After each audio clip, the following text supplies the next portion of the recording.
Hello and welcome back to the Ain't Dead Yet podcast. On today's episode, we have a very special guest. I'm just going to be fully transparent and open about it because I don't believe in not sharing the full truth. We've actually recorded before, and throughout this process, we've learned a lot about how to control the content, keep it safe, make sure that we can keep our hands on it. And unfortunately, the original podcast that we recorded, we no longer have. And so I just want to start off by saying thank you to my guest today, Ryan Griggs, for coming back. And I think as you guys hear this story today, you'll understand why that's such a big deal.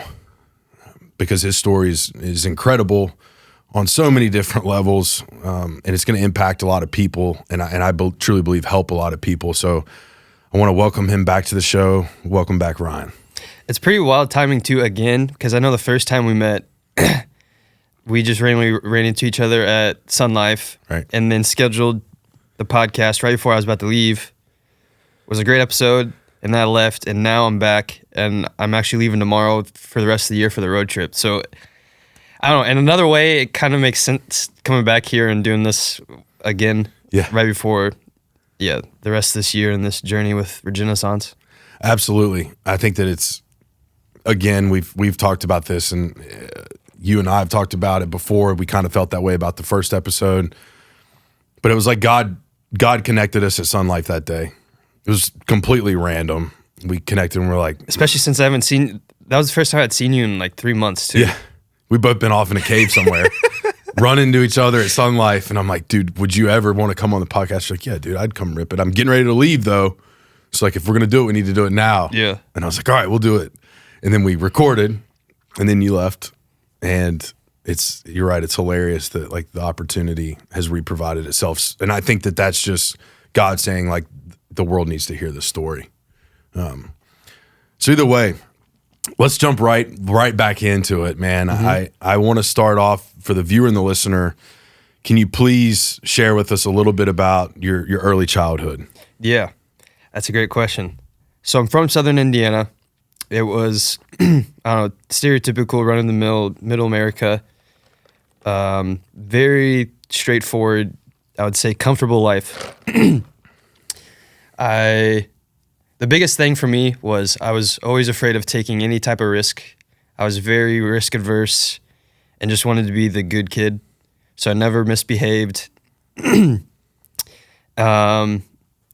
is just funny looking back now, having a business because all you're doing is taking risks. But yeah, I had an older brother. He was 5.5 years older than me, and I feel like I'm the luckiest person in the world to have had the family I've had. Because even though my parents, I know it's interesting, my parents, they were together my whole life, but also it was tough. They weren't a great example of what love was really like at the same time. And I don't mean to bash them at all.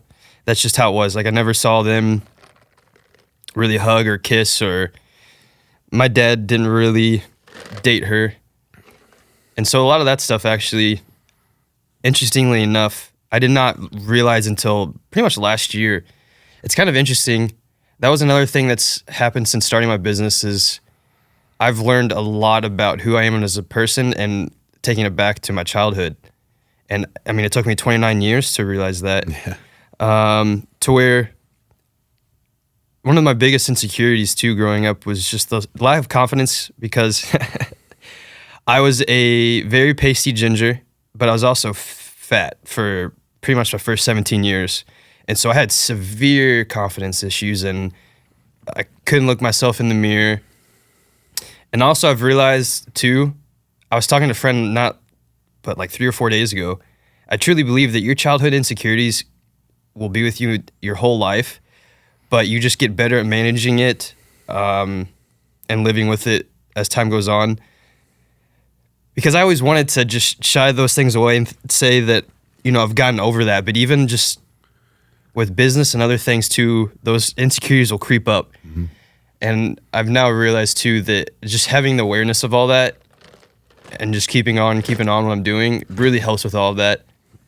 Well, yeah, that's the key word, is the awareness of it. Yeah. I think for me, in my story, I didn't gain any awareness of that until I was 30. So you got me by a year. But it took 30 years. I had no clue why I acted the way I did or reacted to things a certain way or felt a certain way about things, or I never put any of that together. All of that stems, though, from your younger years and what you're exposed to, what you experience. It's funny that you talk about the version of love that you witnessed from your parents. Very similar experience, and in no way bashing, right? Like, they were doing the best they could. That was their version. That's what worked for them. It is what it is. I think what I've learned from me in a similar way is like that's not how I want to show up. And so I kind of look at it as like a blessing in a way. It's like it gave me an example of what I don't really want to do. But you're right that those childhood insecurities, you talk about like the weight thing. Like I chuckled to myself because like me too. Was the husky kid. I'm still the husky kid. You know what I mean? There's nothing small about me. Like it's not my wheelhouse, and that's okay. I think that what shifts, or the big shift that occurs, is when you know you're doing your best to take care of yourself, that insecurity starts to fade a little bit, but I still have body dysmorphia, 100%. Like I ran 90 miles this week. I lifted 6 times this week. I'll still look in the mirror tonight when I get home and be like, ugh. See, that's the thing with a lot of people that go to the gym. They have had similar experiences to both of us. And then you spend so much time at the gym and you spend so much time looking in the mirror, then to me that just exacerbates the problem. Mm-hmm. But it's just even interesting that you have these very in shape jacked dudes or very in shape women, and they're still having the same issues. And that's why I think that insecurity always stays with you.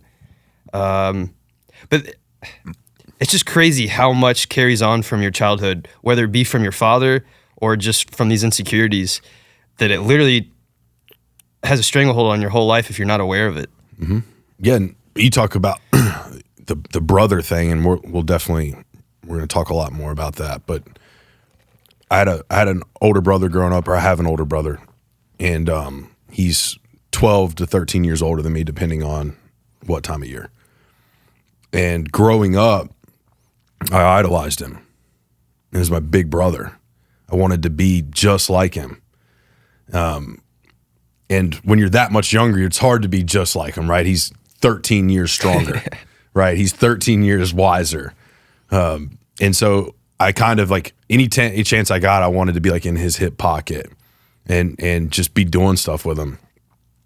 But I remember like vividly as a kid, the only time I was an emotional kid, but I was the most emotional around him. If I felt like I failed him or let him down or upset him, it broke me. Dude. It broke me. Exact same for me. I'd be bawling my eyes out and he'd be like, stop crying, and I'd be like, I'm sorry. Yeah. Just because like all I wanted to do was make him proud. Yep. And so it's interesting looking back on it. I didn't know that then. Right then it was just like, oh, he hurt my feelings.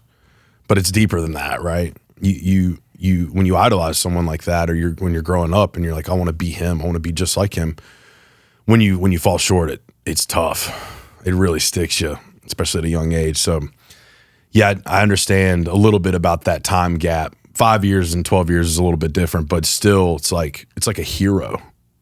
As a young boy, it's like that's a hero. Yeah. Yeah. Oh, for me too. I don't know why I was saying also that I just am the luckiest person, had Tyler as my older brother. He was my mentor, my older brother, essentially my father figure in a lot of ways. And it's tough, but it's also what makes me very grateful too, is just even looking back at all the pictures. And I was always aware of this too. I was always very aware that the relationship I had with my brother, not a lot of siblings really had, because I always wanted to be around him and his friends. And my household, a lot of his close friends were neighborhood friends. and they would come over all the time, and I would just hang out with him, and he'd always allow that. And so that was just something special too. And then even just looking at always pictures, he always was there. And so, yeah, I just felt very fortunate for that. That's kind of the double-edged sword of it all, you know? Because obviously I'm talking the past tense because he passed away, which we'll talk more on that. But the double-edged sword is I'm insanely grateful that I had 27 years with him. But on the flip side, I envisioned, 2.5 times longer than that on Earth together. So yeah, I don't know where I'm going with that, but that's just Yeah. Before we head down that road, so grew up in Indiana.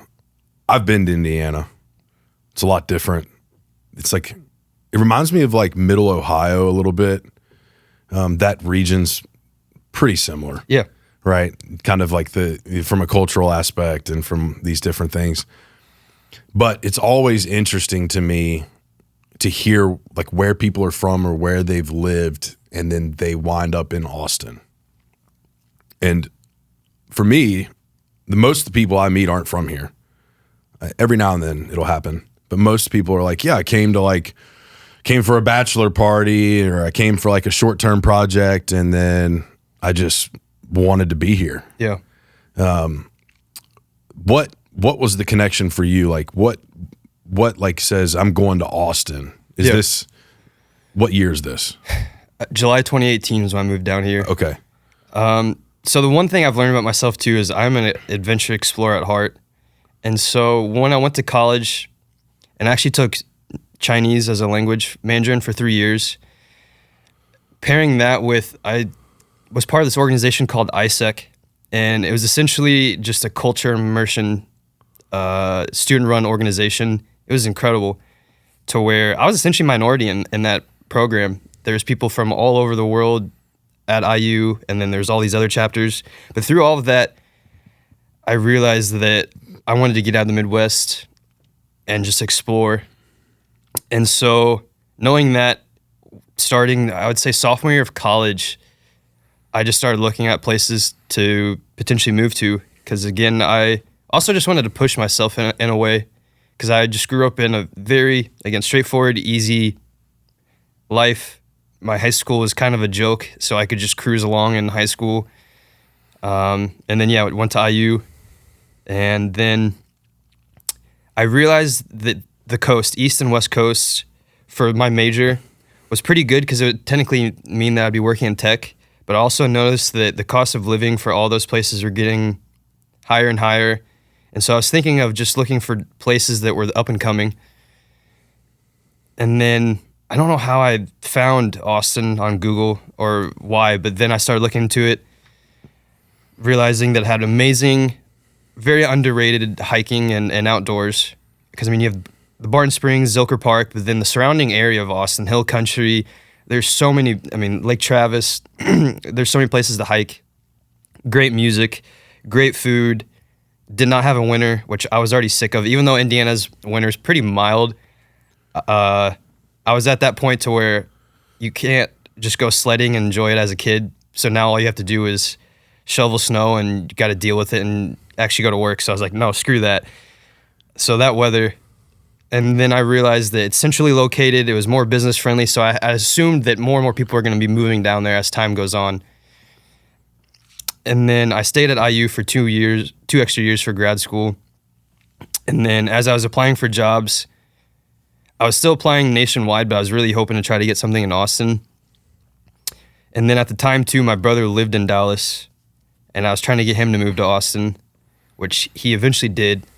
And so I had that in the back pocket while I was pretty much the last year of grad school.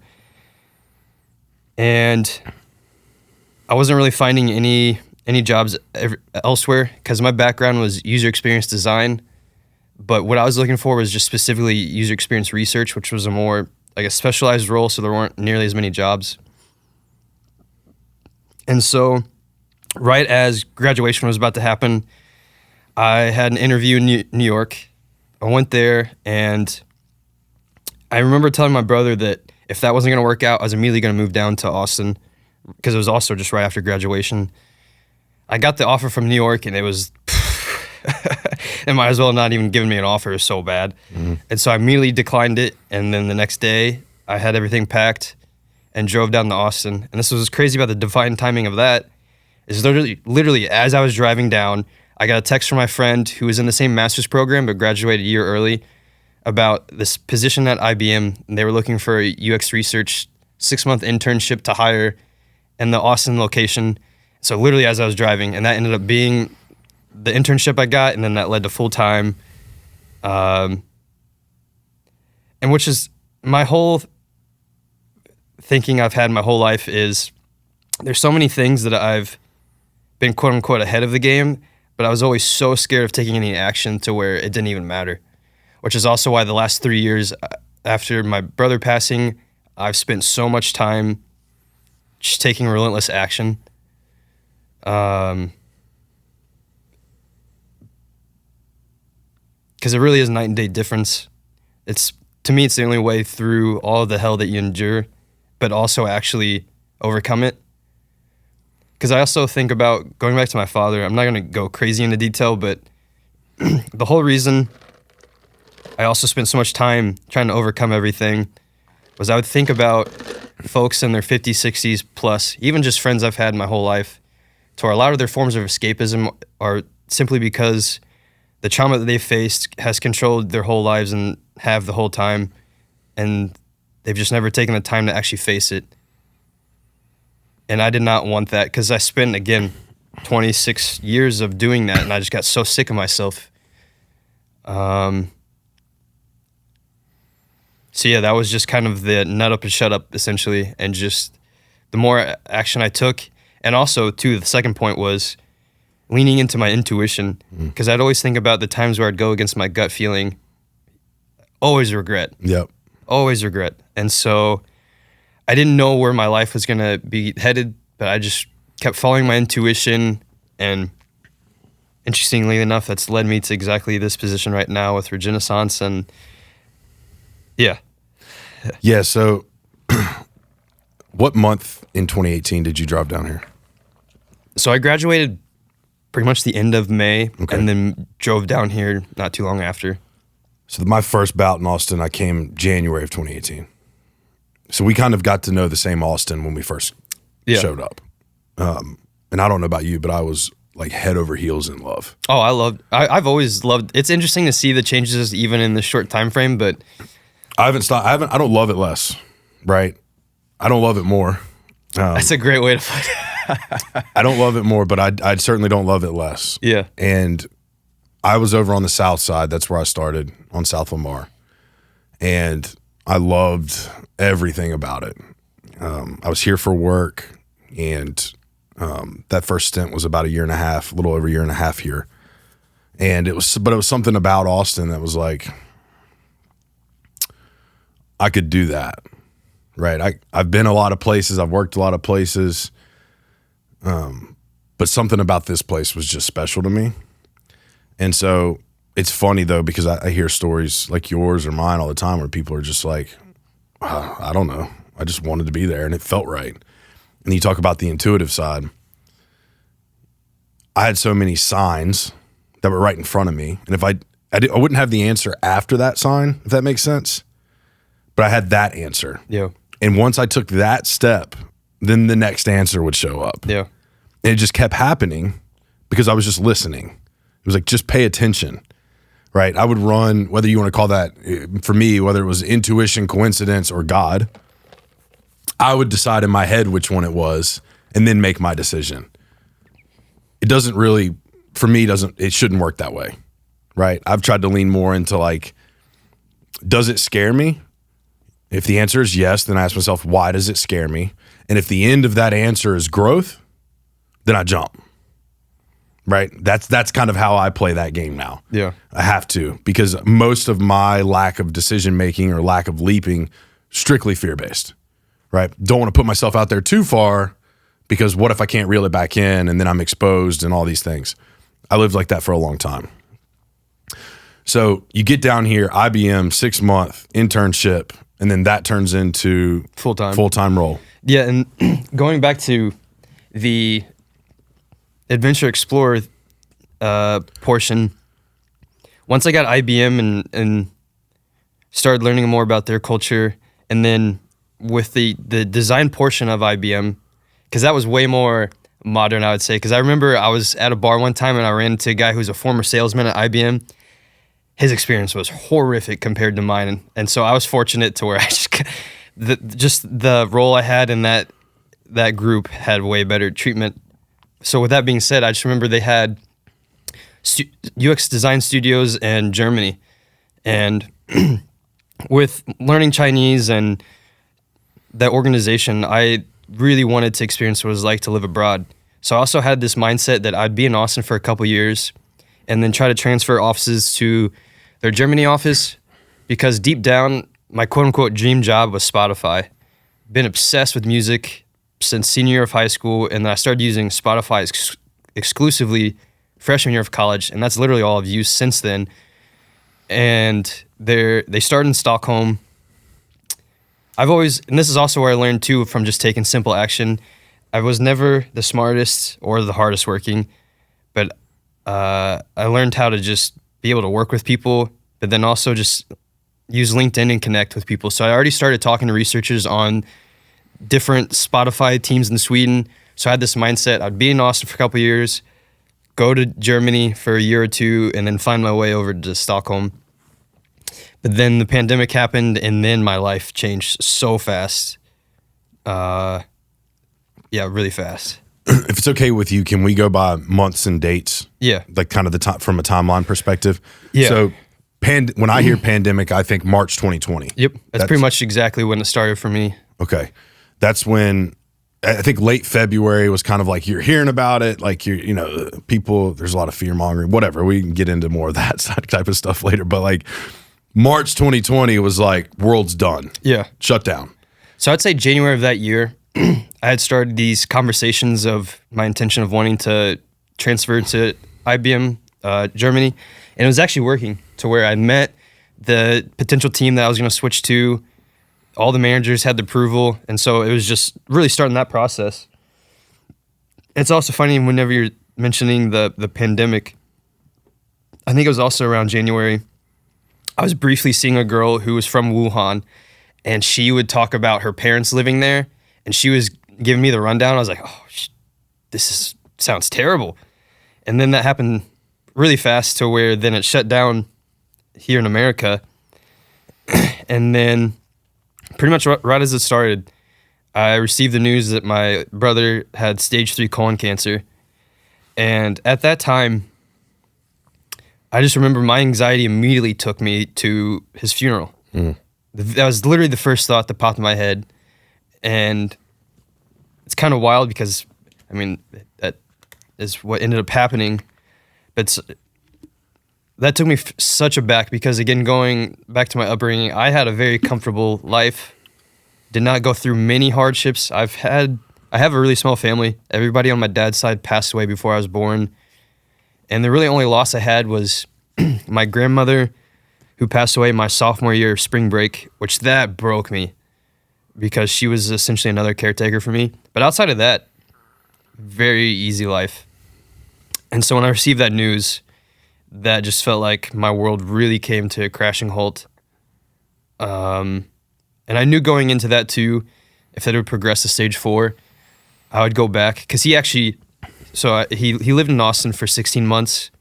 He did not like it, so he moved back to my hometown because a lot of his best friends lived there, and a couple were starting their own families, so they were just all pretty much essentially replanting their roots back in my hometown, and he was going to be doing the same thing.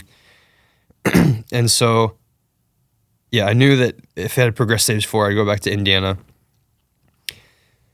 The wild thing about all of this was September of 2020, I find out that we're told his cancer's in remission. And so I go back to Indiana for like a weekend, and this is the rough part is I don't know how healthcare, whoever diagnosed or whoever was reporting all this to my brother, I don't know how they all messed this up so badly, because we went back home. My mom bought a cookie cake, had balloons, they were all thrilled. Their baby boy cancer has gone in remission. Fast forward to December of that year, so only 2 months later, not only do I receive the news that his cancer's back, but it progressed to stage 4. I don't know how you screw that up so badly. And I vividly remember that too. I had just walked into my friend's apartment because the show The Expanse, the final season had just come on. We were about to watch it. And I don't know if you've ever seen The Expanse or read the books. It's so incredible. But I just remember hearing that news from my dad.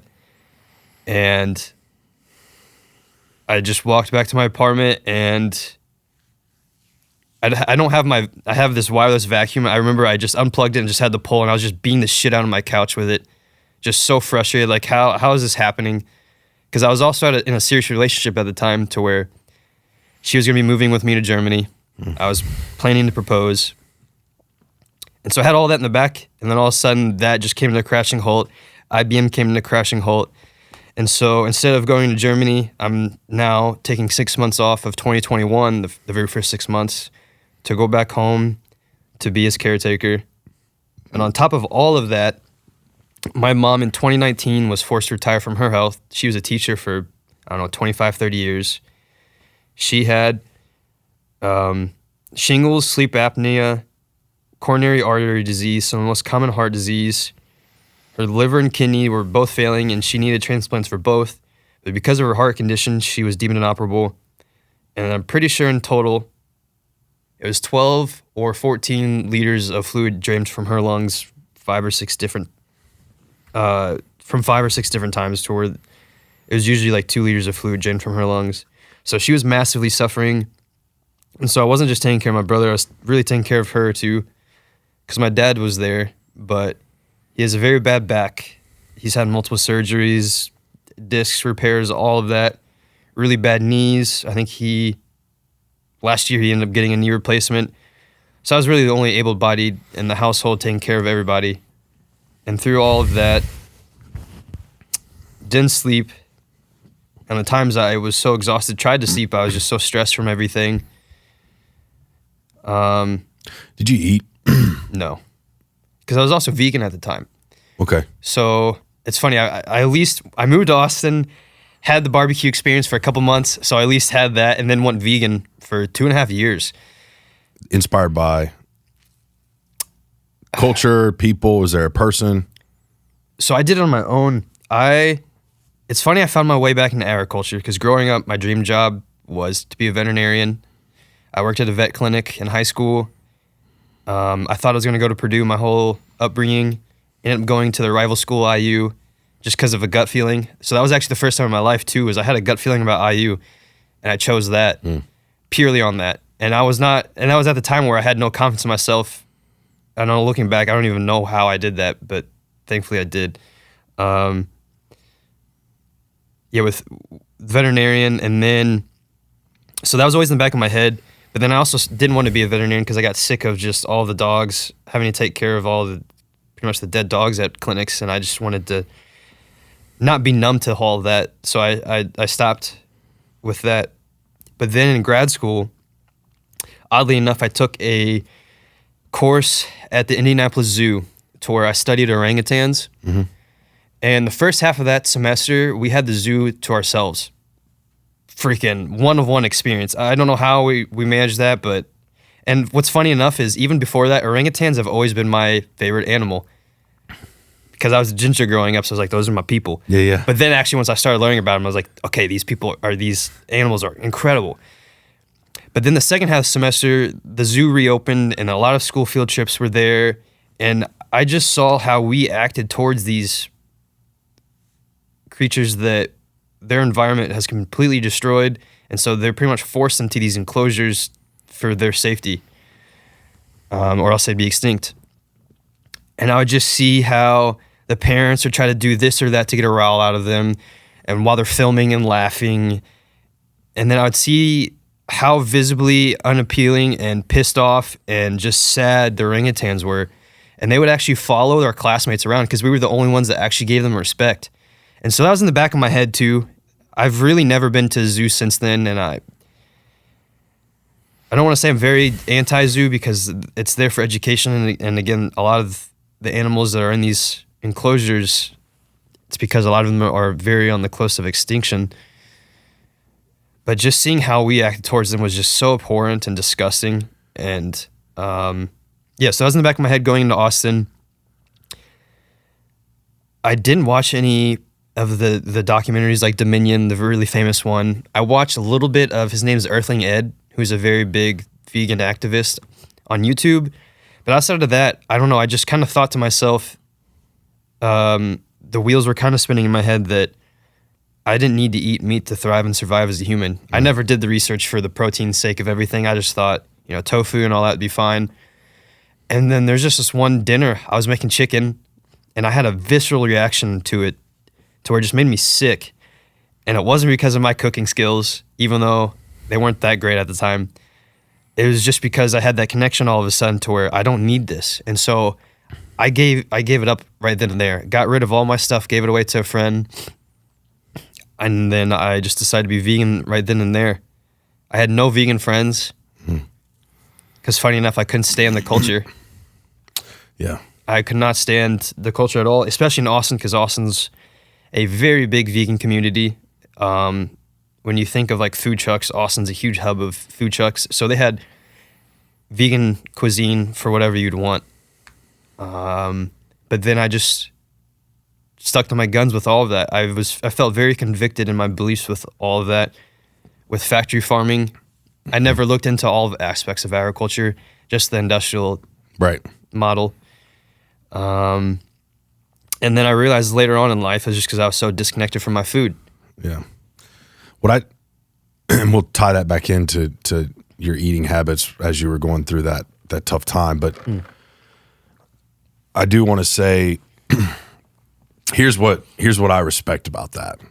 Vegan, carnivore, whatever it is. Anybody who's willing to stand on business and be like, I'm doing this and here's my purpose and here's why. I don't care what it is, I respect it. Right? Even if it's like, unless it's something ridiculous, like the most ridiculous thing that pops in my head is bestiality. Right? So like if someone's like,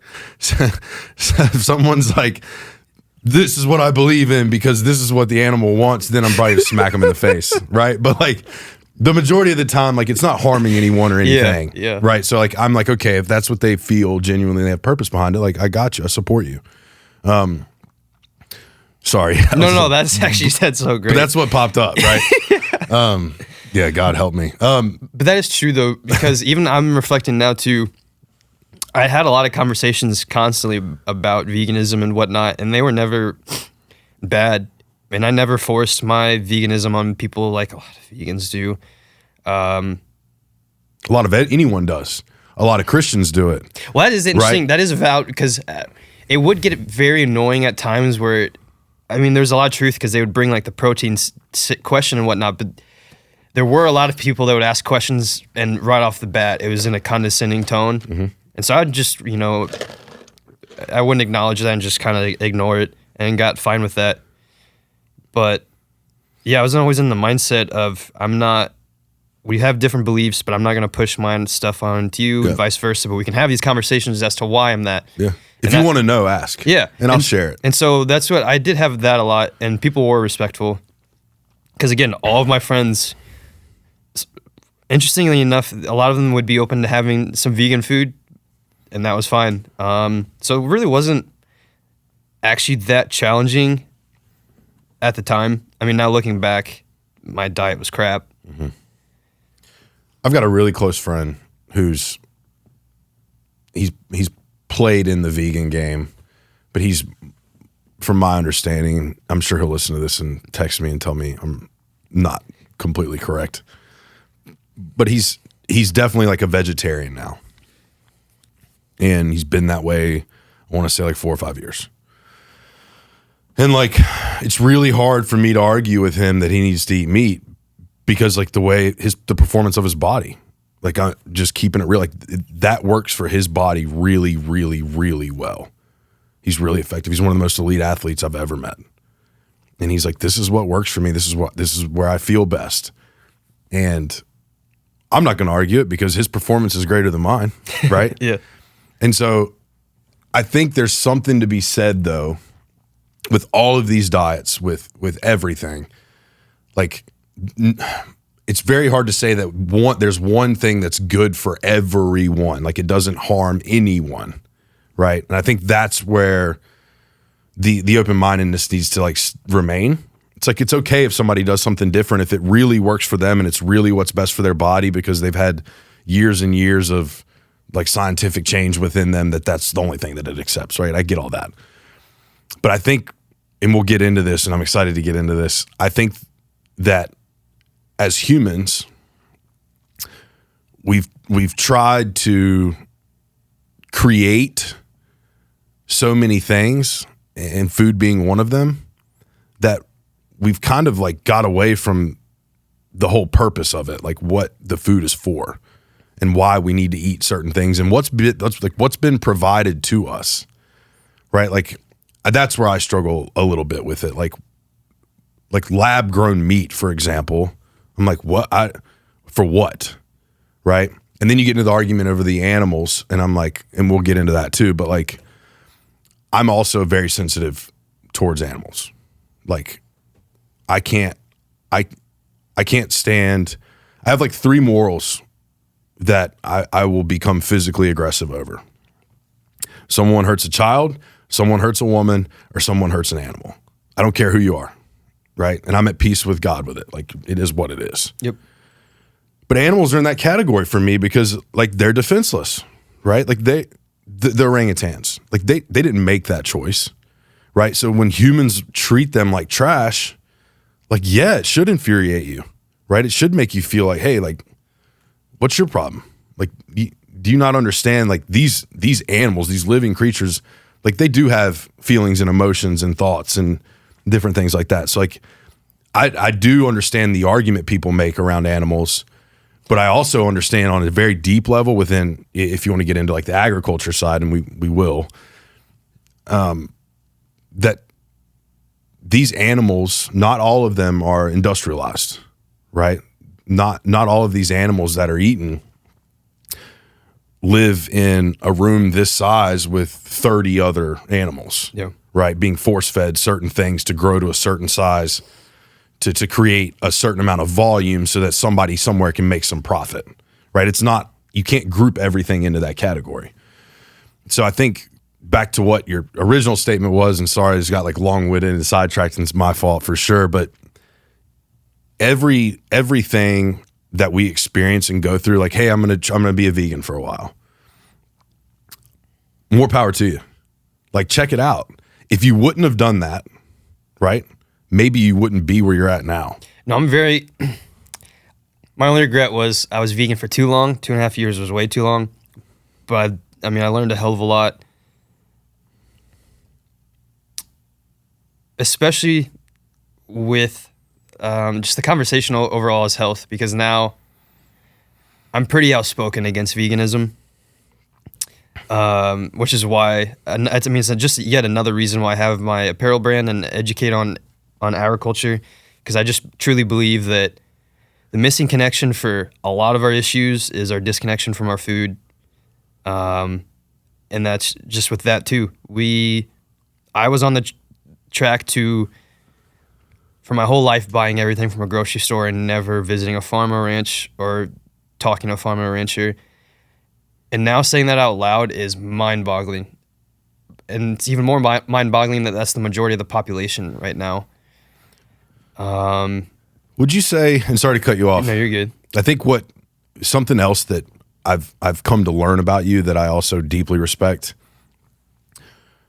whether it's the vegan thing or it's raw milk or it's red meat, whatever it is, if it's pharmaceuticals, which we'll dive off into that shit too, whatever these things are, it's not an opinion based on someone else's opinion, right? These are lived experience. You're like, hey, I've learned this. Mm-hmm. Like, this is the context of what I've learned, and this is why I believe a certain thing. Yeah. And I respect that about you, because you could go as deep as you wanted in this, but like, I don't know. I meet people all the time. They're like, well, why would you take that? Well, my doctor prescribed it. And I'm like, hey, I'm not going to say F your doctor, but F your doctor. Like, do you know what it does? Do you understand what's happening within your body? Like, yes or no? And they don't, right? And they don't care to know. But then they're going to get really upset when something happens. Same with food. Yeah. Right? I have no problem having a conversation with a pure meat eater or a pure vegan or pure whatever. If someone only ate cheese, I would have that conversation with them. Like that, I want to know why. But if your answer to me is, well, I don't know, like this is the movement, I call bullshit. Yeah. Right? So I respect, something I respect tremendously about you is like everything that you say or that you're trying to do is through a lived experience lens. It's yours, right? And I respect that because in today's day and age, I think that's rare. It's what everyone else is doing. I really appreciate that. So there's two things with that. I've always been a very curious person ever since I was a kid. I'm extremely observant, and I never had issue with making friends per se, but I was always just the quiet one because I always liked sitting back and observing. But then the second thing was why I'm so lucky with my brother. He instilled questioning everything and thinking logically and thinking for myself at a very early age, to where that paired with just my natural curiosity is why the person I am. Like going back to how we view animals, that's why I couldn't stand a lot of the people in the zoo, because they view these animals in the lens of just they're pure entertainment. They don't, not humanizing, but they just see them as these objects for human entertainment, and that is exactly the only thing they care about. On the other lens, that's why I like agriculture is farmers respect their animals more than most people I've ever met in my life. Mm-hmm. They're the only people that will go out at 2 a.m., sleep next to them in the barn because they're sick or this or that, taking care of them. But even to take it to the next level, when the processing day comes and they actually take the life of one of their animals, I mean, I've seen ceremonials that they'll do right before they care deeply about these animals, and just understanding it's just a natural life and death cycle. There's just constant life and death, and with a farm animal, the death of that animal is giving so much life. Mm-hmm. And that's just why, I don't know, that's how I've always been then, with just my natural curiosity, but then also kind of how you're saying was just through lived experiences. Yeah, I think I was fortunate at a young age to be around agriculture, and I saw the emotional side of it, and I saw people care like deeply for an animal. There was an experience, and I won't get too deep into detail about it, but there was an experience where people that I'm close with, more or less like some type of like freak virus broke out amongst the calves, mm-hmm. and it took a lot of the calves' lives. And I watched it devastate those people that I care about. It devastated them because they couldn't do anything about it. It wasn't their fault, but they couldn't fix it. They tried everything to fix it. And like, I got to witness firsthand, like, oh, this is what caring really is. You talk about like them sleeping in the barn at 2, 3 a.m. Like, I have family members that have done that. So that's why my stance on agriculture is a certain way, because I've seen it. I've been around it, and I understand the life side of it. Like these animals that live this life, they're cared for on a deep level, and then they provide so much afterlife, right? And so it's the same as a hunter, like a good hunter. There's bad hunters, there's bad farmers, call it what it is. But a good hunter like deeply cares about an ethical kill, right? They only go after mature animals that are at a certain age, that have lived a certain portion of their life. They care about wildlife conservancy more than anyone else, right? And that's what I've learned through this process is like the same people who will criticize me for eating meat are taking their whole family to SeaWorld or some shit. Like, I don't want to hear, if you're watching Wally the whale do backflips in a 20,000 gallon pool, like, don't talk to me about how farmers are mistreating animals. Like, they don't make that connection, right? And I struggle with that deeply. And so that's why these conversations are important. But it's also important to have people on the other side, if you will, that can have the conversation from a non-defensive place. of like, I'm not attacking you. I just want you to educate me. Right. And then we can come to a common ground, or we can't. Mm-hmm. But I think that's the issue in today's society is like, I'm over here, you're over there.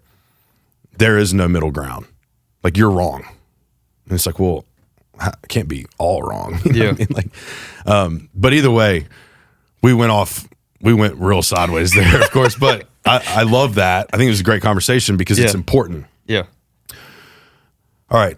Not to like dive right back into that's fine. The trip back home. Yeah.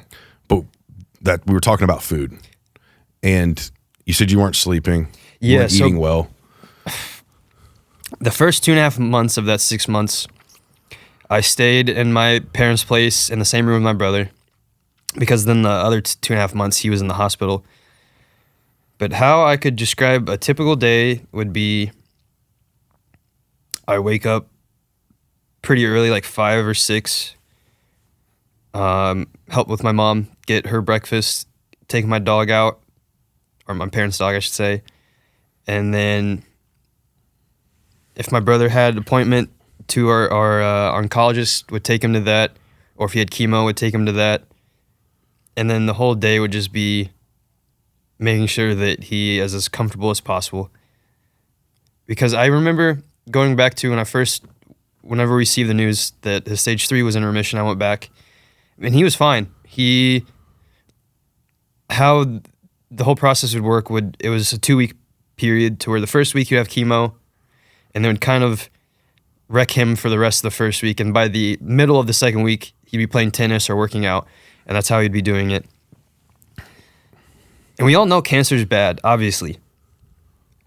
But I just remember the first day I went back home when he had stage 4, and I just had realized, holy shit, this is far, far worse than I've ever imagined. Because also whenever I first got there, he had an apartment about 5 or 10 minutes away from my parents' place.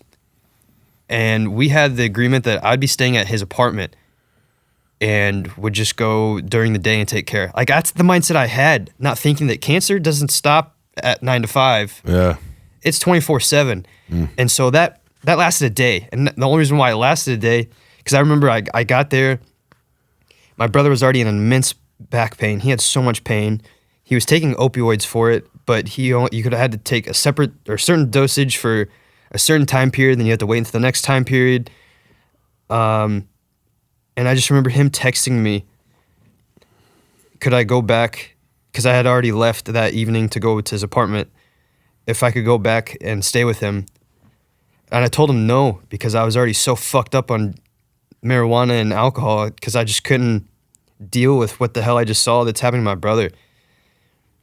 And so that was the only day I didn't stay in the same room with him, because right after that, my dad and my brother's friend moved the bed in. And yeah, I didn't sleep at all. I was barely eating. It got to the point to where I wouldn't eat at all during the day.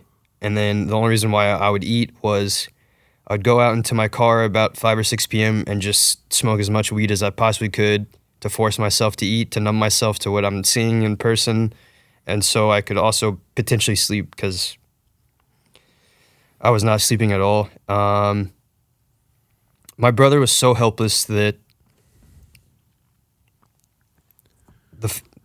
say his phone was right here and he's just laying flat on his back, I would need to get up just to give him his phone because of how much pain, how frail he was, everything. And so he was literally as helpless as you possibly could be as a human, especially as a man. And so whenever I try to sleep, it'd be very hard to fall asleep, because then I would think about, if I fall asleep and he needs help and I'm not there, he dies. Like, I was just severely, my body immediately turned into fight or flight mode, and was the default stage until, I mean, my body probably still is in that to some extent.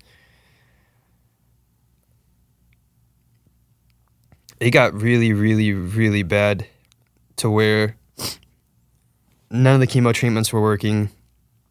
He was losing more weight. The pain got worse and worse. We would up the dosages of Oxycontin and Oxycodone.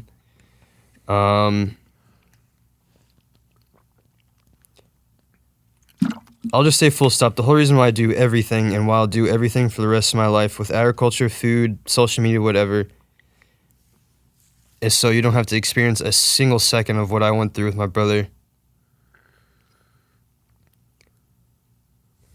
Because this was around March of 2021. Nothing was working. He was continuing to lose weight. And I forgot the metric that they had for specific colon cancer, but it was sky high. I think the range was supposed to be from like 1 to 10, and his was in like the hundreds or even like the early thousands. And so what's so interesting about all this too, there's so many times where like, okay, this is the moment where he's gonna die. But my brother was just the strongest, most mentally tough mofo that I'll ever know in my whole life, because of just how he went about all that. Because he was the one going through it all, and I was like mentally worse than that, which, I mean, I kind of get, because as a caretaker, the worst feeling is feeling helpless, and I felt helpless pretty much 100% of the time with my brother.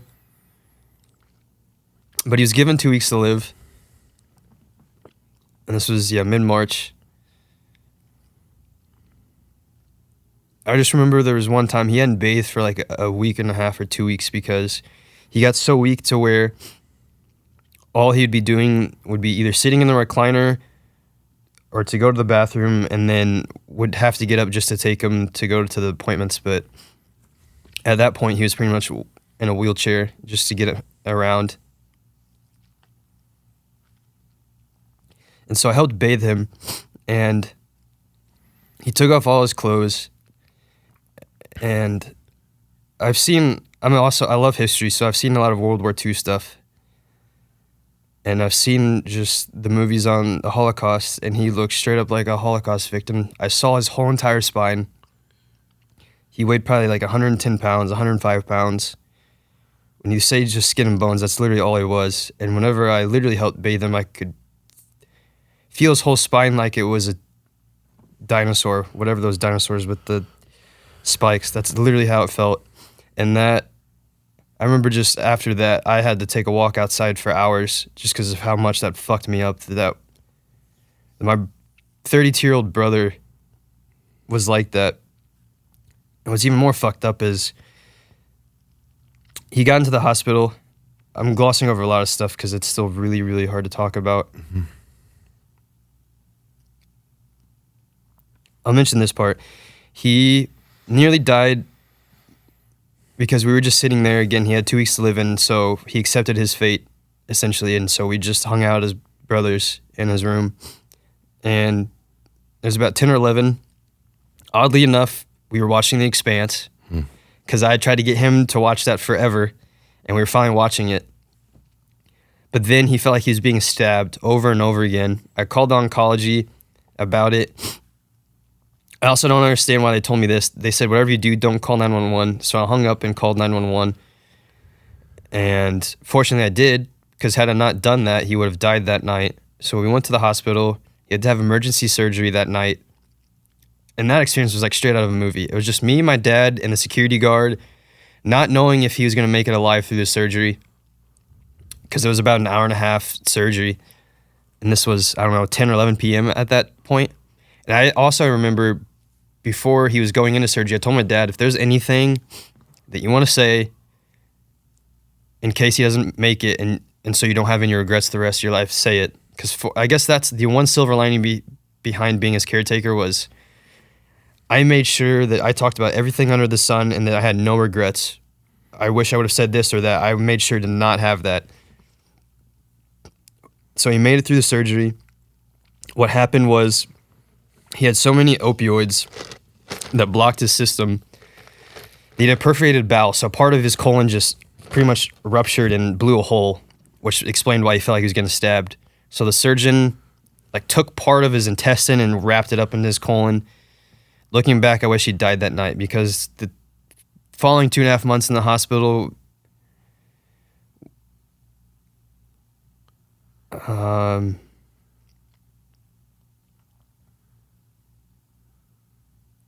was pretty much a battlefield for civilian. The first 2.5 days, he was in ICU. He was on a ventilator. And then this is when I started learning about the world of healthcare and especially being in a hospital. Whenever he got off the ventilator, it had spread his vocal cords apart so far that whenever you talk, it would sound like just a little whisper or a mouse. And so he's essentially mute. And so I'd have to be a spokesperson for that. And that whole time period was somehow far, far worse than the first 2.5 months in his house, or my parents' house, because I could just see my brother fight like hell. But kind of like what you're saying with the farmers, they tried everything, but nothing was working. He was doing speech pathology.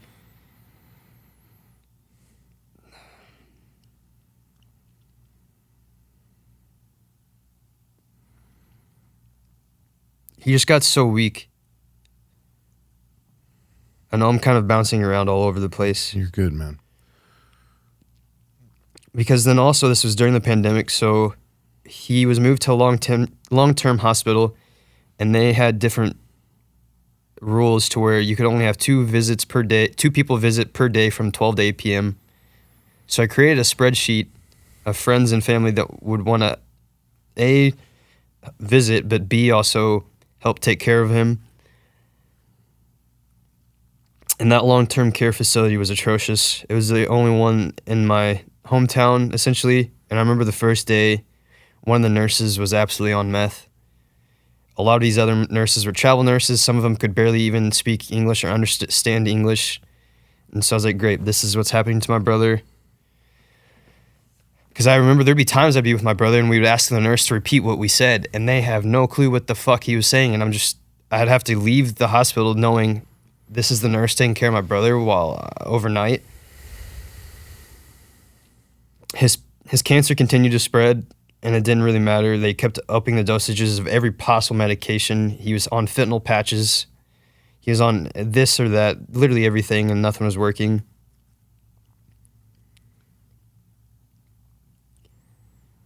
The night before he chose to go to hospice and finally accept his fate yet again, it was just me and him in the hospital. His pain had gotten so bad. His voice was still just like a mouse. And I just also remember there was just beeping going around all around the hospital. That's just from people trying to get assistance from the nurse, but they're just severely understaffed. So all you hear is just beeping around. And my brother's in so much pain. And I just remember him looking at me. He turned to his side. And he was screaming off the top of his lungs, but because it sounded like a mouse, that was just a whisper to me. And he looked right into my eyes saying, kill me, just fucking kill me. And as he was doing that,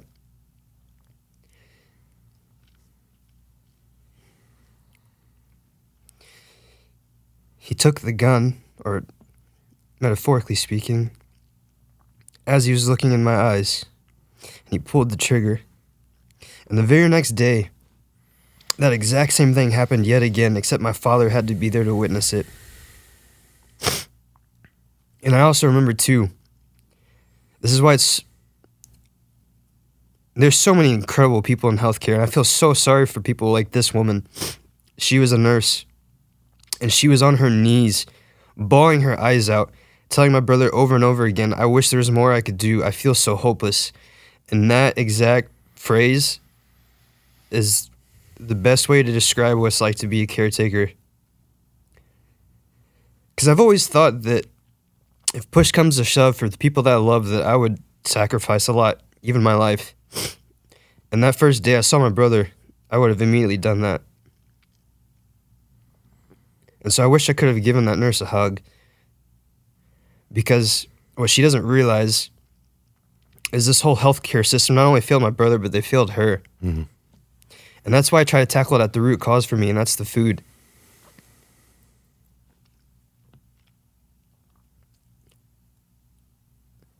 So my brother went into hospice. By this time now is June.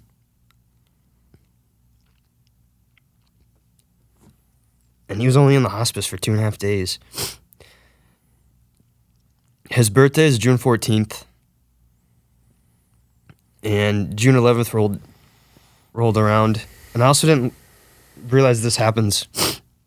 That for some people, that on their way out, they lose their ability to legitimately speak. And so I know I said my brother was like a mouse, but he legitimately stopped speaking to where he was just mumbling. But he was still alive. Those hospice nurses were literal angels. Some of the most kind-hearted women I've ever met in my life. Literally angels. And then they told me it was time for my brother to transfer, essentially. And so I got my mom, who was out in the chapel talking to the pastor. And I watched my brother die 3 days before his 33rd birthday. And I knew going into all this too, I was not going back to IBM. It was a good job. It wasn't fulfilling. And going back to, I never took risks or truly believed in myself. I knew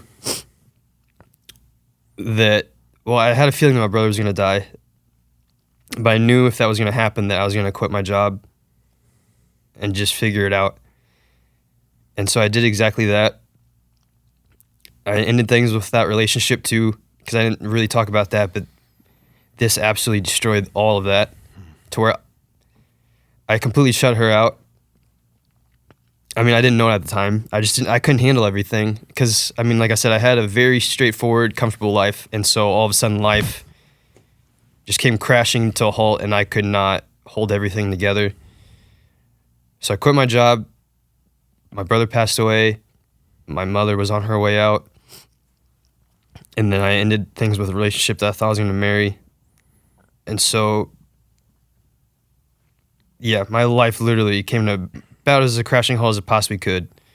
And so the following couple months, I really didn't do a whole lot. I pretty much escaped a lot.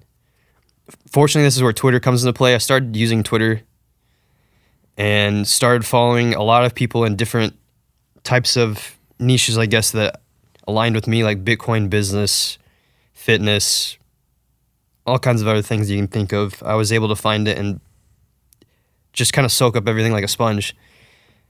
And when that happened, that's actually what made me stop being vegan. And so I started eating meat again. My very first meal was Chick-fil-A. And I remember the very first bite of chicken I had was really odd. Because, I mean, it'd been 2.5 years of not eating meat. I mean, I was strict. I was very convicted in that. That's my favorite critique that vegans have to ex-vegans. They're like, oh, you're never vegan. I was like, you don't know what the hell you're talking about. I literally found companies on shoes and whatnot that I would have never found otherwise because they were vegan shoes. I was really I mean, even whenever I was his caretaker, I made sure I never gave that up. But through all that too, really turned into the escapism of things with weed. Because like I was saying, I was smoking a lot of weed when I was with my brother to numb myself, to eat, to get any ounce of sleep, and to just... I just remember I would wake up covered in sweat. My heart was racing. I mean, I now realize there's just really, really bad PTSD. My typical day would be to where I would wake up about, I don't know, 10, 11 a.m., noon. Go outside as much as I could, but then like as 5 p.m. rolls around until about 5 a.m., just smoking a ton of weed, eating an exorbitant amount of junk food, and then playing video games, watching YouTube and movies, just escaping. And I was doing that day after day after day for months. But during the day, it was still, with Twitter and whatnot, I was still slowly, like it was interesting. A lot of ways I was destroying myself, but then a lot of ways I was still making small, tiny steps. And then this is where I just started to take a hard look at myself and realize the path I was headed down. I wanted a family long term. And so I think about, again, going back to those things of people in their 50s, 60s that never faced their trauma, escaped. I realized I was easily headed on that path, if not worse, to where I never had the thought or the desire to do something as strong as like heroin or anything, but I had a feeling that the path I was leading to would not be a good one. Mm-hmm. And so I tried to make small steps. The first one being taking a lot of walks and getting a lot of sunshine. And even in that, I just started feeling better in ways. And then I would just try to, again, going back to leaning into my intuition. I was huge into music. And so I was thinking, I could just start DJing because I love EDM. I had made connections around Austin to where if I could prove that I could play, I could get shows, and that would continue to expand. But then I realized that whole lifestyle would literally kill me because I'm already at a bad spot. With that type of music, you're up until like 3 or 4 a.m. traveling year round. So stop that. Then I've been a big Bitcoiner since a while, and I was thinking, I could do something with education. But then I would feel so much friction against all of that of like, I like that, but that's not something that I could dedicate my life to. And then 2022 rolls around, and it was about January or February of that year, I discovered Regenerative Agriculture on Twitter and like homestead part. And one of these homesteaders, her and a couple others, had this online course that they helped teach. And I'd found that literally the Friday before they started on that Monday. So I signed up for that and started doing that. Meanwhile, I had this huge road trip planned for 2022, traveling around America, because that was the thing me and my brother would talk about a lot when we were together as a way to keep the hope alive. Because we never traveled together as brothers. Unfortunately, that never got to happen. So I had this huge road trip planned. And then as I started learning about agriculture and taking this class, then it actually kind of changed a little bit to where I visited a couple farms. And so it was funny. I went from being a vegan to a year later on a ranch in Colorado butchering chickens. Because talking about like the ceremony, that was one of the things I would watch, as I'd watch the farm owner before taking the lives of the chickens. He'd have some tobacco and he'd just do the ceremony. But even having that, being on the last day with that chicken and then having that fresh farm food really got the wheel spinning in my head. And then right after that, I visited another ranch in Colorado and stayed on their property and had their fresh garden food with their fresh beef. And I realized I'm at where I need to be. So I continued on with this trip. And by the end of it in September, I had this farm lined up in Pittsburgh, or not Pittsburgh, a very rural part of Pennsylvania, just south of Pittsburgh, for a couple months. And it was through WOOFing, which is an acronym WWOOF, Worldwide Opportunities on Organic Farms. It's a pretty cool organization to where in exchange for your labor, you get housing and food. So you just have to do your due diligence, because I've heard a lot of horror stories to where you're essentially a slave. But fortunately, that didn't happen for me. Incredible experience. And I remember I shared my story on Twitter about what I just gone through and my plans for agriculture, and it went viral overnight. I literally gained 4,000 or 5,000 followers. I started talking to people that I'd been following for a while that helped me. This was one of the things, like a really big pivotal moment of my life when that happened, because then again, there were so many people that had made such a massive impact on my life in such a short time frame. And the greatest thing about Twitter is none of these people had no idea who I was. And so then I began to see the connection of, there's so many other people that from the pandemic and everything woke up to where they had been so disconnected from their food. So I just started sharing everything I was doing on the farm, trying to help educate as much as possible. And I just dove right in head first. But with all of that, though, is my health was in the worst of its life. because I glossed over a lot. I was having all kinds of gut issues. My, what is the term to get your colonoscopy and all that? What's that doctor? I'm trying to think of that term. Oh, like what the doctor's called? Yeah. Is it oncologist? I don't think it's oncologist. No, oncologist is for cancer. Cancer doctor. Wow, I'm blanking so hard right now. We'll call him an intestines doctor. I'm sure somebody's gonna add it on here. Yeah, whoever's in charge of doing colonoscopies and endoscopies in that whole world. I had. What's a urologist? It's not that. I know that. What is that? Do you know? No. Okay. We're brilliant. In case you guys didn't know. Go ahead. So yeah, I had this, but they weren't helping at all. And matter of fact, it was actually hurting me because they were misdiagnosing me. Because I was on this farm, I was eating the best I'd ever been, but my health was getting far, far worse. And so I actually had to leave early. The only way I found out what I had was I had independent help from a guy I found through Twitter. 18-year-old kid in Mexico who had gone through his own gut issues, and I guess his local healthcare in Mexico failed him, so he deep dove and healed himself. This 18-year-old kid in Mexico, in about a month, helped diagnose what I had faster than the 16 months of licensed professionals in Austin, Texas.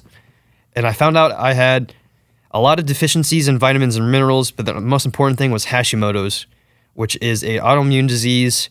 It's a severe form of hypothyroidism, which essentially my thyroid doesn't work properly.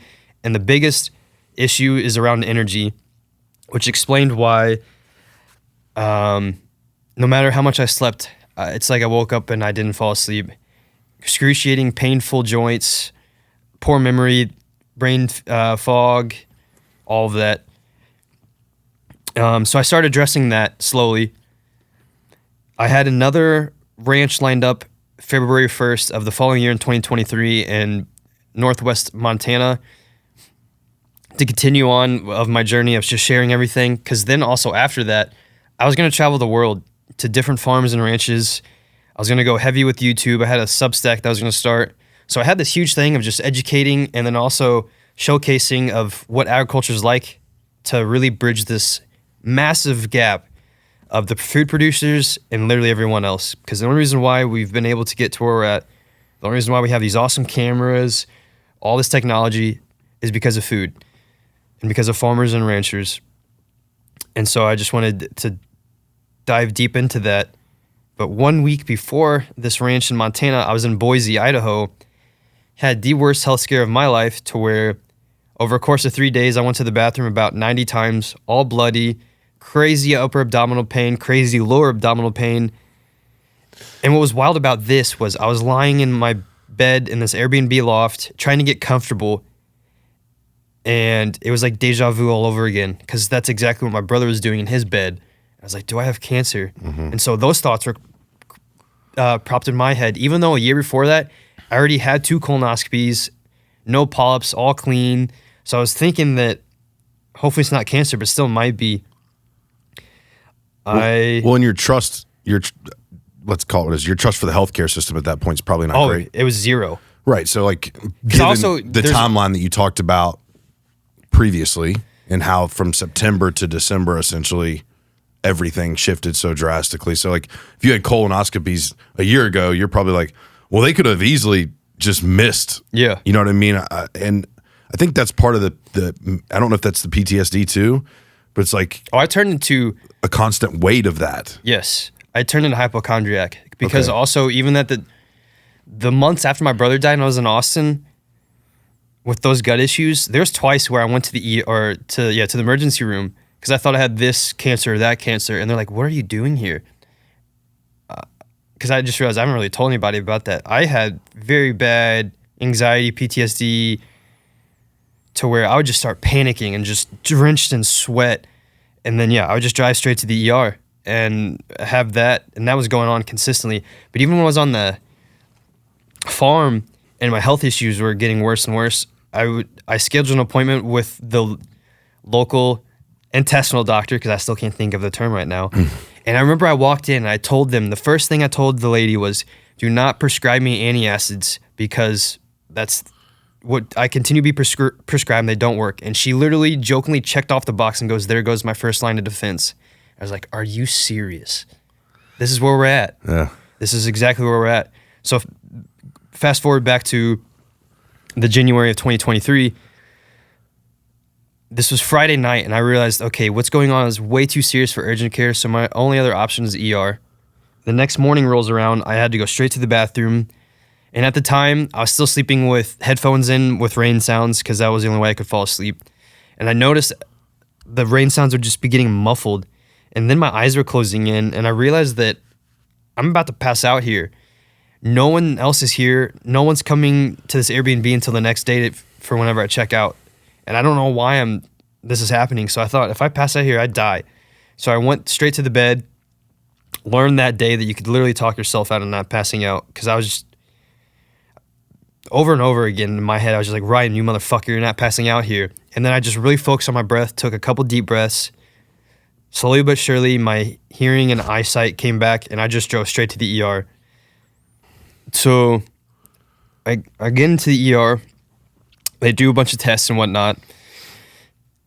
And essentially what they were saying is I just had a really inflamed colon, but to go back to Austin, back to the same place to do another colonoscopy and endoscopy.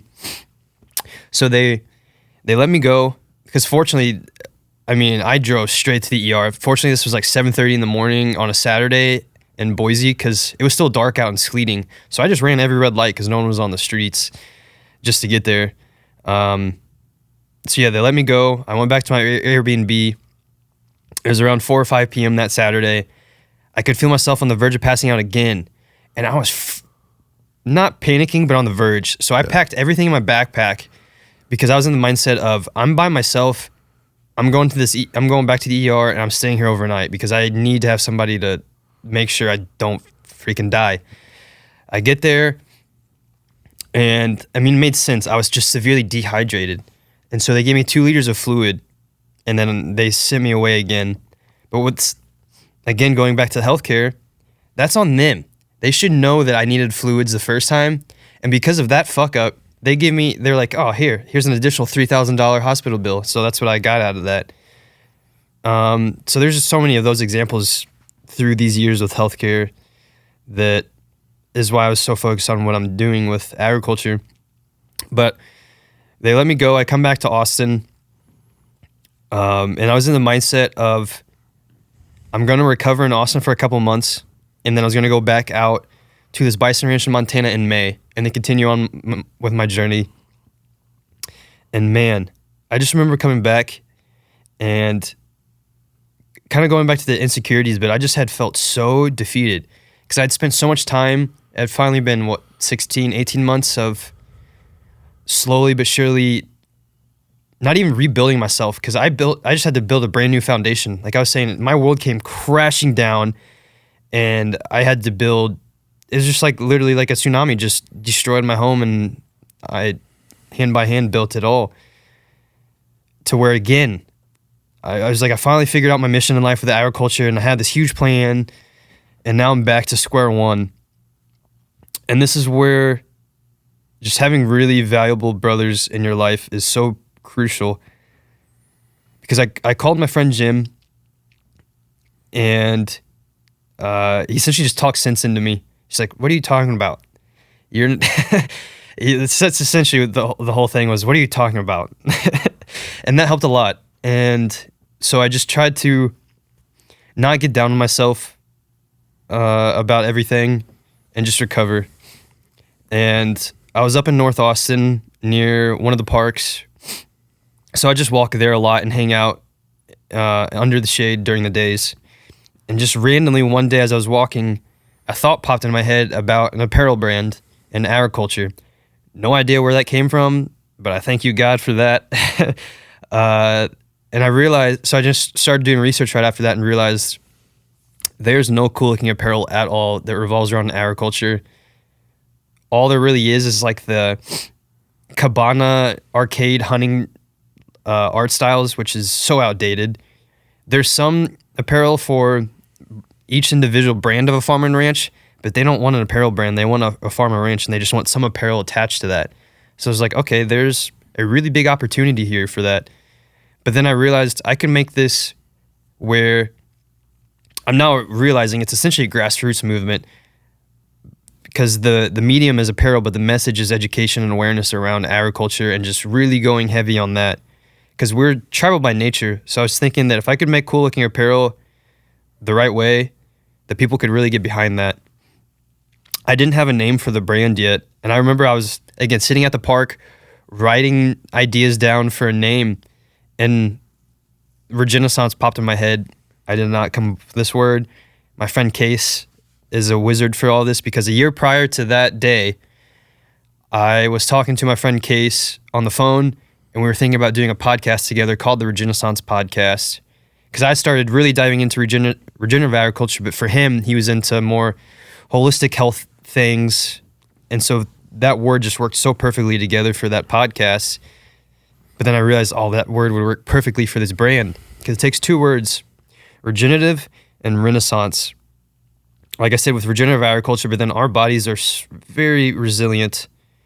That, I mean, for example, your liver can essentially heal itself, and that's just incredible. Renaissance, in two aspects. Liver King exploded on the scene with his organ blends. You go in the grocery store, the amount of bone broths that you could buy is crazy now compared to even 5 years ago, before the pandemic, essentially. We're essentially going back to how we lived in a lot of ways and ate. More of an ancestral diet. And then I was very intentional about choosing the bison as the main logo, because they're making a massive resurgence, again, with the Renaissance era, but they're also even better for the environment than the cows and sheep and goats are, and they're all incredible too. And so I just went into Canva, made up just a super quick mock-up, and for whatever reason too, I envisioned that mustard with the red, like the USC colors essentially. I just envisioned that, and for me, there was so much emotion around that, so I just stuck with that. Shared that with, I literally texted about 100 people. People I'd met through Twitter, people that have started their own businesses and are successful. And I'm not joking, it was unanimous. Every single person loved my idea. I mean, the obvious mission and backstory, but they liked and saw with the word and where it could head. And so I realized that I've got something here. And then going back to my thinking has been ahead of the curve in a lot of ways, but I never took action. I knew right then and there that I had to immediately message the farmers that I'm not coming, because I cannot have 1 foot in and 1 foot out. Right. And so I just burned the ships and immediately decided to stay in Austin and just figure out Regenissance. But while all this was going on, as I previously mentioned, my mother was dying, and I knew that too, because I went back home in 2022 for June, for his birthday, to be there for, obviously, with my family. And I just remember seeing my mother, and her conditions were just as bad as it was with my brother. So growing up, we played this game. I mean, it's just the simple classic memory card game, to where you just have a bunch of cards and you flip, try to find the pairs, and whoever has the most pairs wins the game of memory. And me and my mom were sitting outside on our driveway, and we were playing that game. And I just remember watching her. It was like I was watching a 90-year-old dementia patient, essentially. And I was thinking that this is my fucking mom. And then I remember my dad came out too and was just watching me and my mom play, and we looked at each other and no words were spoken, but the exact same thought. I was just like, what the fuck? So that was destroying me as well. I shoved a lot of the emotions pertaining to my mom down as much as I possibly could, because I was just, I guess, trying to go through things with my brother still, because obviously all of that was very fresh. But I went back, I'm all over the place. Yeah, I went back for all that. So fast forward back to 2023. I'm trying to build this Regenissance brand. I started making social media for it, because I was also spinning my wheels. I've never started a business. I had no aspirations to start a business, but then I just had that golden opportunity. And I remember talking to one of my friends. He goes by the name of Van Man online. Built a very awesome tallow skincare brand. Pretty much he's the one that pioneered the skincare tallow based world that's now grown so fast. And he told me that I had 2 ideas already with the original Regenissance and then a Raw's Law shirt taglined about raw milk. He's like, you've got these 2 ideas, build social media, have a launch date and just go, because you will learn so much just doing that. It's exactly what I did, because I was thinking, do I sell hats? Like, what all do I sell at launch? So I just had those 2 shirts, and I started learning about the whole apparel side of things and realizing how much of a destroyed industry that is too. And so I wanted to do that the right way, and try to make everything natural fibers. Fortunately, all of that worked, and the social media was working too. And so I had a launch date set for May 28th, which was Memorial Day weekend that Sunday. And so May 26th rolled around. Or actually, I'm going to skip that part. The first Mother's Day rolled around, and I remember that hit me like a freight train. I had just rolled into Whole Foods parking lot, and this was around 10 or 11 a.m. again. And then it was just like a time capsule just hit me of everything that I'd shoved down about my mother. And so all of the past memories I had with my mom, and then realizing there's going to be no future memories with my mom. And that was far, far worse than my mother's funeral.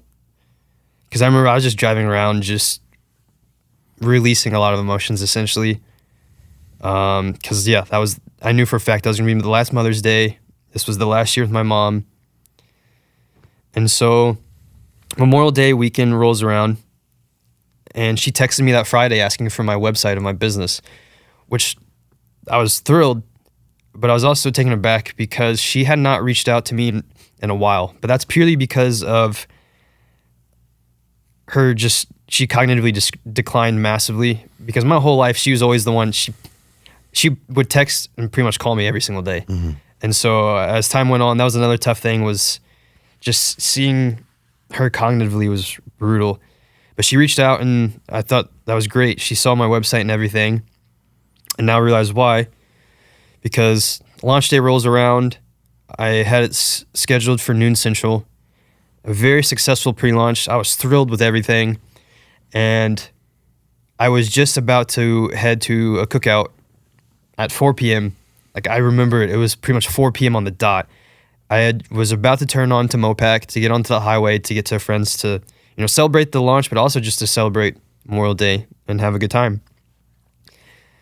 And I keep my phone like on the dashboard or whatever, and I saw my aunt was calling me, and I knew right away what that meant, because neither of us have reached out to one another to call each other, and outside of whenever I was helping with my brother.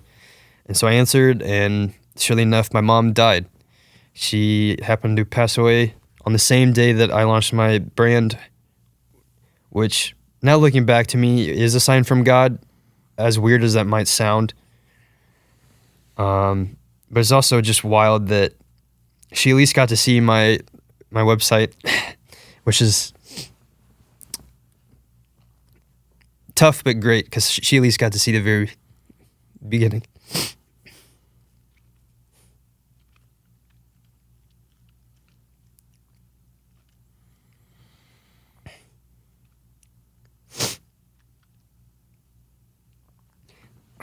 So I had to message everybody that the orders will be delayed, because now I have to go back home to say goodbye to my mom. And the beautiful thing of that, though, that was the first funeral of my life to where it felt like a true celebration of life. Because again, my mom was suffering for 2 years so badly. And finally that suffering ended. And the one thing I really admire about her, for the longest time I was always annoyed about it, she talked with everybody. She was able to converse with anybody. So we'd go on family road trips every year. Typically, It'd revolve around the baseball park, because that's just it was me, my brother, and my dad. So obviously my mom was the only female in the household. But I just remember we'd be at baseball games and she would just start talking to people next to her, and then I'd just look at me and my brother like, oh, here she goes again. But that was the beautiful thing that's the one beautiful thing of, I know now in society we move a lot. My parents were born and raised the same city. They will both, my mom ended up dying in the same city, so will my dad. So they've had lifelong friends, lifelong community. And so I got to see that in a funeral. And then she also taught, so I mentioned she taught special needs, but the type of people that she taught were from kids that had very rough upbringings. So they had a lot of emotional problems. So she wasn't like teaching autistic children. She was just teaching kids that had very unfortunate parts of life, which again, now looking back, I admire the hell out of my mom for doing that, because these are kids that needed love and she gave them all of it. Because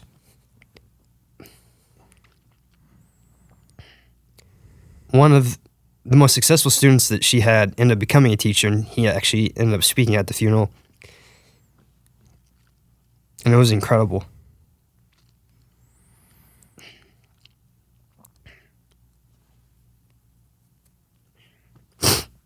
It was very beautiful. Just seeing the room, because it was packed, completely full of just wonderful people that had an impact on me and my mom had an impact on. And so I came back and had to start building a business after that. Not to mention going back to my health issues, I still had no energy at all. So my whole focus was just trying to stay alive, essentially, and build this brand. And so it was slowly working. The great thing was the reception of like the actual clothes I had been incredible. And so I know I had legit products. I know I had something here. So to just keep sticking to my guns and just dive in head first. And then September rolled around. I actually added a podcast. It's just called the Regenissance podcast. And it's where I talk to farmers and ranchers, because from the help of others, it made me realize, for the longest time, I did not believe in God-given gifts at all. But then I realized the gift for me has been the ability to talk with others. I don't know, my whole life I've realized that too. Because even on this road trip that I took, I remember just having conversations with folks and the stuff that they would tell me. And I always thought that was just normal, that people would tell you about very deep things that are happening in their life. I literally always thought that, even at the age of like 28. That's how disconnected I had been. Whereas no, that doesn't happen. That's, to me, I realized that it has been the true gift from God. And so with that podcast, paired with the fact that I had never grown up in agriculture, I had this also golden opportunity for that. Because there's a lot of agriculture podcasts, but the host has either been a farmer themselves forever, or they grew up in it, 4th, 5th, 6th generation. Here's this normie dude talking to farmers and trying to appeal to all the other normies. And not on top of that is to help educate with the food system, with what they actually do in agriculture, but then also give them their voice. Because for agriculture and the farmers and ranchers, their voice has been completely stripped away. Very intentional. And so I want to help bring that back for them. That podcast has been incredible. But then also, my health was still not improving. Because another thing with autoimmune diseases too, stress will prevent you from ever healing. Mm. So actually mid-December, I closed my apparel shop down for that half of December, and then January of this year, had it fully closed down to go to El Salvador for many reasons, but I was hoping that it would be a time to get away, being in nature and in the ocean and whatnot, to be with God, and hoping that in some ways it'd really help with my personal stuff. Because I've also been glossing over a lot of stuff. I was agnostic my whole adult life until I started working on the farm, and I just start seeing the connection of the whole system at play and talking to the farmer who is a really big Christian. And so I had those conversations going on and slowly spinning the wheels of that as well, to where I started really believing in God, but I had no religious attachments at that time. But unfortunately with El Salvador, it's great. But then I also went in there with ignorance, was not able to, I guess, quote unquote, heal like I had hoped. But it was still great because I came back and had some help with my brand for social media, reopened the brand, and then I hit my first 10K month. And then that really picked up a lot, to where on social media, I was starting to get really prominent figures finding my brand on Instagram, especially in the MMA community. So people like Misha Tate, who's one of the most famous woman fighters of all time, all in on the brand, and talking to her on the side, she's like, what the heck is going on? And then not long after that, I have Travis Brown on my podcast, because he's a regenerative farmer now. He's a former MMA fighter. Him and his wife, Ronda Rousey, they have their farm. And then not long after that, Kyle Kingsbury, another fighter, actually had him in this podcast studio. And then again, not long after that, I applied to be Bryce Mitchell's sponsor. And the cool thing about that is I got really into MMA during the pandemic, because my friends would stream it through Discord. And since I was in my brother's room, that's all I was doing. So I was watching that, and I got super into MMA. And then I became a big fan of his, because he really loves America. He's a true patriot. And I am a massive, I will gladly admit, I love America with all my heart. I'm a massive patriot. But then also he's a farmer. And so I applied for that. I heard back pretty dang quick and got the sponsorship. So I was like, what in the world? All of a sudden now, it's really picking up. So I'm just trying to lean into it as much as possible. And this was all within a year of starting my business. Not on top of that, barely doing the business. Because I remember I would talk to friends and they would ask me all kinds of business questions or analytics questions. Not a single clue what the acronym means. I had not looked at any analytics at all or anything, just because I knew where I was at mentally and with my health, that it would have been a net negative. The only two things I focused on was making sure my products are legit, which I did. And number two was nonstop informative posts online through podcasts, but also through Twitter and all that, which I've made sure to do.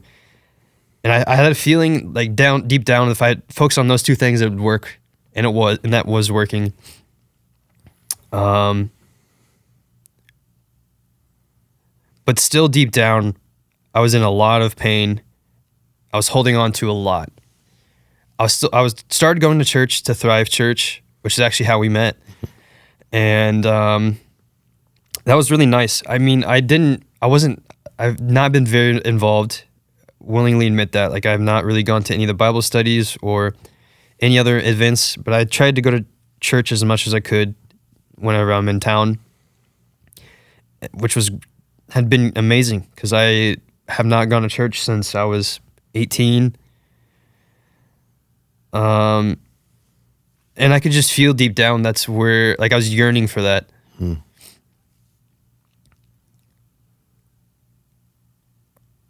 I'm still trying to get my timing straight. So 1 year rolls around. What's crazy is I went from May 28th, 2023, launching my business, but also finding out the news my mother died, to a year later, I'm having a meet and greet with Bryce Mitchell in Austin that I've hosted. And that day was pretty crazy for myself internally, because it just, again, goes to show why I was trying to focus on relentless action. Because despite I was still really, really, really struggling mentally, but I just knew the only way to continue and improve was to keep on keeping on with that. Early June, I was planning to go to Hawaii because one of my brother's best friend's wedding was happening. And again, going back to saying that my brother allowed me to hang out with his friends, this guy, his name's Aaron, he has become one of my close friends too. When actually in middle school, during the summers, we would have just like the rec league basketball leagues, and he was my coach. So we've been close for a while. And so I went there in June, and I decided to stay in Maui, it was in Oahu, and then go to Maui for a couple weeks after that, hoping that what I was trying to do in El Salvador and get out of that was what I'd get out in Hawaii. So his wedding happened, and it was unreal. It's very sad, obviously, because also his now wife gave him this keychain, and it was 3 pictures, one of his grandfather, one of his brother, because he also had lost his older brother about a year prior to me losing my brother. But then the 3rd picture was my brother. And that's the hardest I've tried to not cry in person, because I also realized that I hadn't seen pictures of my brother in forever. Like, I don't go back and look at pictures. I just have the memories I have, and I went based off of that. So that was like the actual first time I had seen a picture of my brother in a very long time.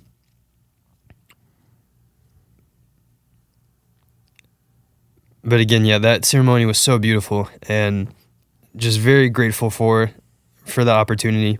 I went to Maui, stayed there for a few weeks, because then this was the 2nd week of June, which also marked 3 years since my brother died, and then what would be his 36th birthday. And Maui is, simply put, the most beautiful place I've ever been to. Unreal. I'm glad I went, because it ended up being exactly what I needed, because that week was hell. But it was one of those things that I desperately needed to just actually feel it all, rather than pushing it down, numbing myself. And then I just released a lot of the emotions. So Hawaii is 5 hours behind Central Time, and it was June 10th, I believe. I believe it was June 10th. And I was sitting there at sunset, and in Maui, sunsets at 7 p.m. I was sitting on the edge of this cliff, just watching. I mean, being there, especially at sunsets, it literally feels like you're on another planet. That's the only way I could describe it. But then the sunset, and as that happened, I looked at my phone, and I got a text from my father, which I never get. I'm not going to explain what it was, but it really broke me in a lot of ways. But then that text made me really let go of so much. And in that moment too, I had never experienced faith in God and Christianity ever in my life. That was one thing growing up I never understood, was faith in the Holy Spirit. And in that moment, I experienced faith, full faith in His plan. And because of that, I was able to let go of a lot of stuff towards my family and just life and my business. But because I let go, that opened up the door for the Holy Spirit to enter. And that was the first time in my life I'd ever experienced that. And pretty much that hour, I texted Scott, I want to get baptized.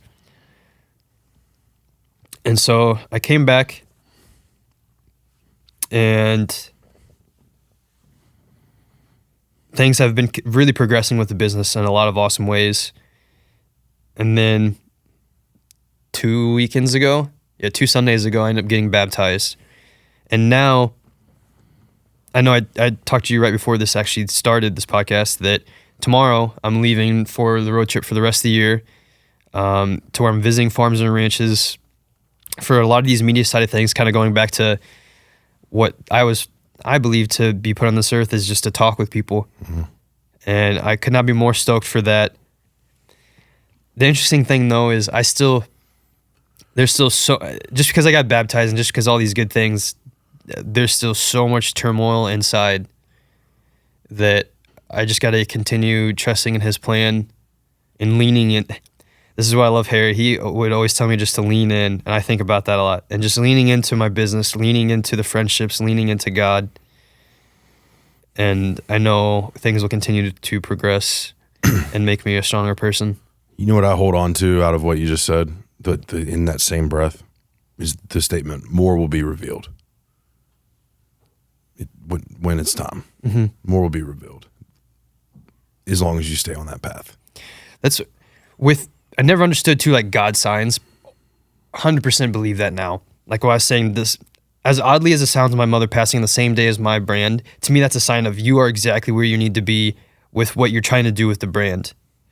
And then this text from my father, just the timing of things to me is just, I mean, like when we met at Sun Life Organics, man, to me, that was an absolute sign.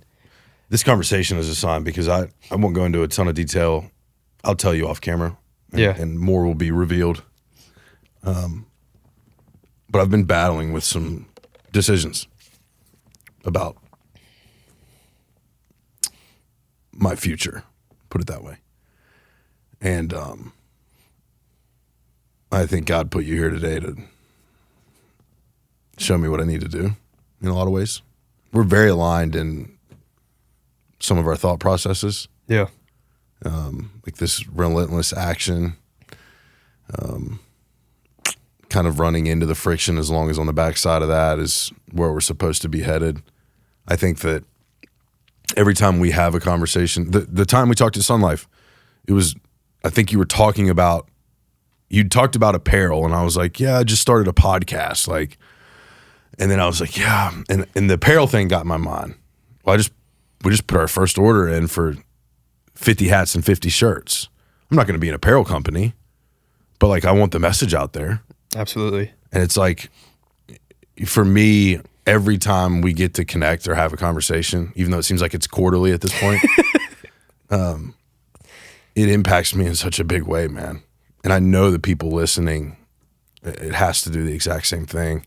The only thing that I want to add to any of this is I think we should sit down and talk again when you get back. Absolutely. Next quarter, whatever that is. Yeah. Because where we didn't get to dive too deep into that I want to is deeper into the Regenissance, the message. That's true. We didn't talk about it. Right. And believe me when I tell you, like it's abundantly powerful. I think we've led into it well. Here, I'll quickly give, I guess I'll give my elevator pitch. The whole point is about reconnecting us back to our food, educating what's happened to our food system and how we've gotten here, what's happened to the farmers and ranchers themselves from government institutions. Like I was saying, with raw is law and raw milk, I've learned about the history of that and realized how much we've been lied to. And so that's the whole thing, is just trying to understand that, but then also on the action side of thing is the only way our food system's ever going to change is how we use our dollar. And so supporting actual local farmers and ranchers that are doing it the right way is huge for them, but it's also very transformative for you yourself as a person, or if you have a family and taking them to a farm, you do not realize how much you're missing out on life. Because that's why, to me, it is a root cause. One of the main root causes to all of our health issues. It's just because we're so disconnected from something that humans have been intertwined with since we've been existing. So would you say a good action, immediate action, someone like me, right, that's listening to you, your message, and I want to make an impact, I want to do something, would a good action for the viewer or listener or myself be like, hey, go to the farmer's market tomorrow, buy food there, and eat a couple of days off of that? Is that a good start? Like, is that a good way to like lean into that? Absolutely. Right. That, or there's plenty of maps online like Regenerative Farmers of America or Eat Wild that have maps of actual local farmers and ranchers. If you can look up that and just find one that will allow just visitation, take your family out there, because farmers and ranchers, they absolutely love what they're doing. They love talking about what they're doing and sharing what they're doing. And for the kiddos, it is such an incredible opportunity to see, again, something that they were not exposed to at all. When I worked on that farm, they had a family themselves. I think it was 5, 3, and 1. And just seeing them out there, I can't wait to have a ranch myself and raise a family on that ranch, because it's just incredible. And the last thing, too, with the relentless action, the reason why I say that, too, is because the devil's in the idle hands. And that's from speaking with experience of my issues with weed and escapism, a lot of that was just because of that. And I still struggle with that at times. It's not like I don't. That's why action's so crucial, because then we just go straight to escapism, and then it makes it harder and harder to overcome. Mm-hmm. Yeah, 100%, man. Well, we're going to wrap for today. I deeply appreciate you coming back. And for those of you who just watched or listened to this, you can see why it's hard to ask someone to come back. So thank you, though, for being willing to do that. It means the absolute world to me. Absolutely, man. No, I love talking to you. Yeah. So I'm glad about this. I always enjoy our conversations. We haven't had one yet where I'm like, oh, no, that doesn't happen ever. And I always walk away, even through the emotion, I always walk away feeling like fuel has been added to my tank. And I needed that. I needed that, man. So thank you.